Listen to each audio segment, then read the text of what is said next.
Sa kabisihan guys, pagising ko ng umaga, alas 4 pa lang, ginising na ako nitong Maldives na to. Ayan oh. Ayan. Oh, diba? Sarap ng tulog, diba? Yan. Yan oh, sarap ng tulog oh. Yan. Ayan oh. Yan, sarap ng tulog, diba? Yan.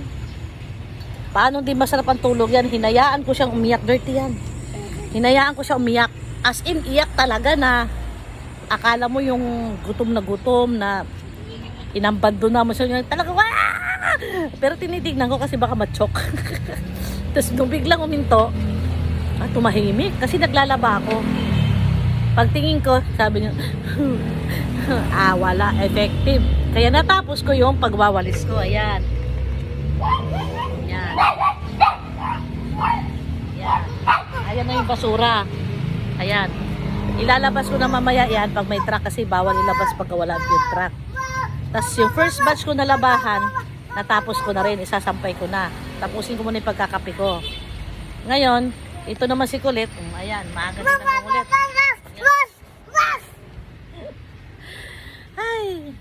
Tapos yung kuya naman, kanina, ginigising ko, mga 6. Kasi papasok, paliliguan ko sana. Ayaw. Kasi napuyat sila kagabi. Hindi ko na pinilit kasi Friday naman na. Kaya hinalayan ko na. Wag mo galawin ko. Ang hirap patulugin yan. Wag. No. Ang hirap patulugin yan. Diyos ko po. Di tayo natatapos na ba? Samahan mo na lang ako maglamsampay. Yan ang problema ko guys. Kapag sarap ng tulog ng kapatid niya, kakalikutin niya.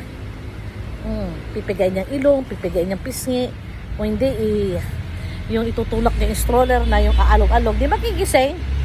Oh. Tara na, magsampay na tayo, Kam.